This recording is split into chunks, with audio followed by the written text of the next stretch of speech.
It's a pleasure to have you here, and obviously this is an important topic on which you were invited in to speak from your completely different perspective than comics and everything. What's your experience been with this? Oh, I love being here. It's been such a fantastic experience for me. I really believe strongly that the world of entertainment, whether it's through comics or through TV shows or through movies, is a powerful vehicle through which we can change how our country thinks, not just about PTSD, but about emotions and emotional well-being more broadly. And we live in an age where people aren't getting all their information from one place. They're not listening to lectures all the time to figure out how to think about issues like mental health. But they are spending a fair amount of time engaging with various entertainment products. And again, whether that's video, whether that's print, I believe that these are vehicles that can really help shape how people think about important issues. And I'm so glad we had this conversation on PTSD today. I really enjoyed hearing what the other panelists had to say. So I know that stress can cause certain things with your toys and other people's body. So does PTSD have any physical does it wreak havoc on certain physical features with you, other than just making you not really, just other than you blink? Yeah, so it's a really good question, and the reason it's such a good question is there's a fundamental principle that underlies your question, which is that there is a connection, a very strong connection between our minds and our body.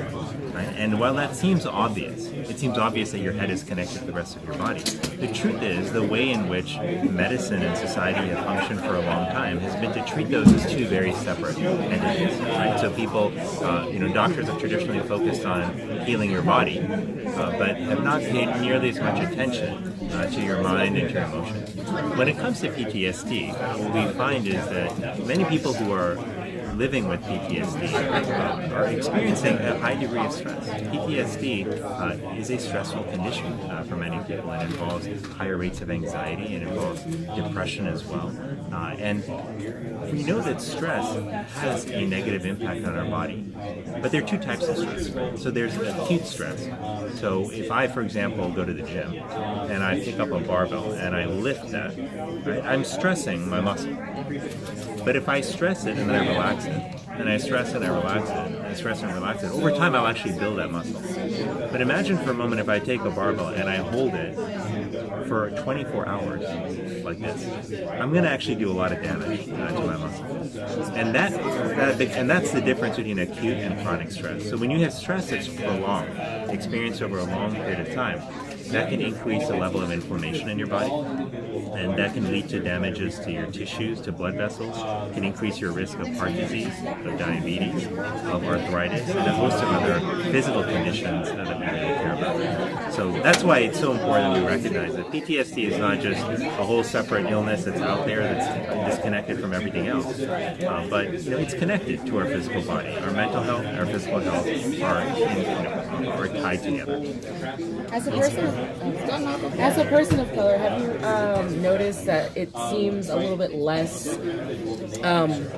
okay to associate PTSD with people of color than it is with someone who isn't a person of color? Have you found there's a difference in how people react to people with PTSD that are of people of color? That's a good question. I want to zoom out a little bit to your question because I think you're hitting on a really interesting point. I do think that I have seen differences in how some people, not all people, but how some people have interpreted physical symptoms and pain and anxiety and depression when it's being experienced by someone who's a person of color. And when I started seeing that was actually from the very beginning of medical school. I remember the first time I went into the hospital, and I remember one of the doctors took us to see a woman with Hispanic who was experiencing some anxiety.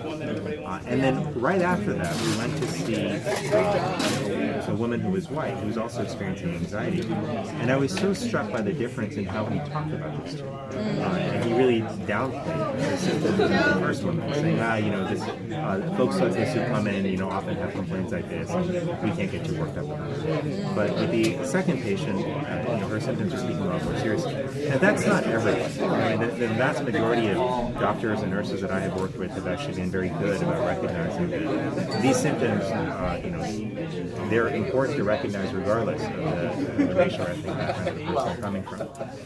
But that is, I think, an element of discrimination that we traditionally see. We know, for example, that when it comes to pain, that we have traditionally done a worse job at recognizing and treating pain in minority populations compared to the mainstream population.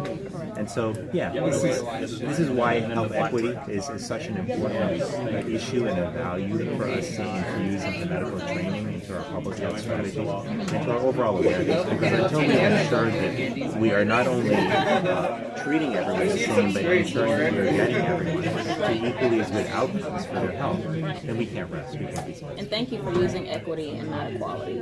I want to take it one step further because we talked in the panel a lot about emotions and how emotions and showing emotions are often affiliated with weakness when your theory is that it's more of a strength. So how do we help people who struggle with managing their emotions get to a place where it becomes something that empowers them and not something that drives fear? Yeah, it's a great question. So emotions, there's a whole range of emotions, right? But broadly speaking, we have negative emotions, we have positive emotions, and our positive emotions can be extraordinary sources of joy. We know that, for example, when you're feeling inspired about your work, you can do more than if you were paid a little bit more. Sometimes. I mean, that inspiration can be so much more powerful as a driver than money.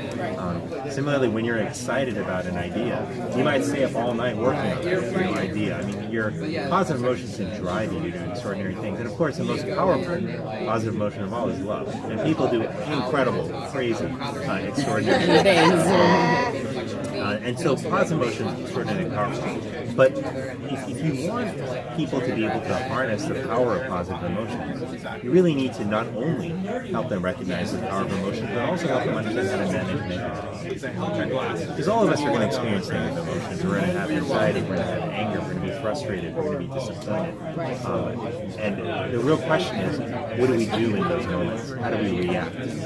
This is why I've become particularly interested in school-based programs that teach children how to recognize and manage their emotions from an early age.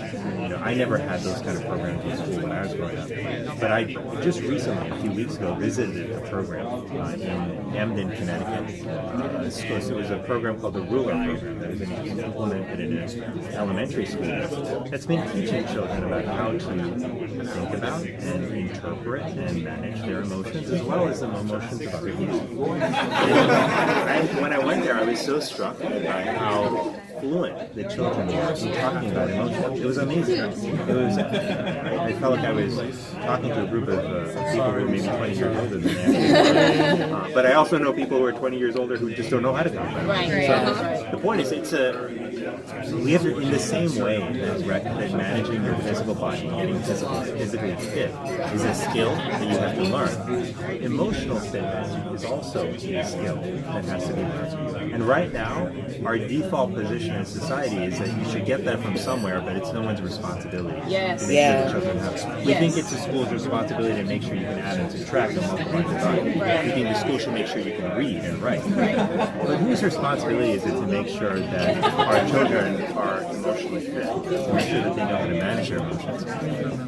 It doesn't fall in anyone's box right now. And the fact that it doesn't is a huge disservice to those kids, and it ultimately adversely impacts all of us as a society. That's why what I think we need to do is we need to recognize that our emotional health and well-being is a powerful force that informs how kids perform in school, how people perform in the workplace, how people are in terms of their health. We have to invest in research and understanding how to enhance emotional well-being, and we have to invest in to help kids from the earliest age to understand how to manage their emotions so they can build a strong foundation for a healthy, productive, and fulfilling life. Thank you so much. Thank you. I think we've got to lose you now, but what a pleasure.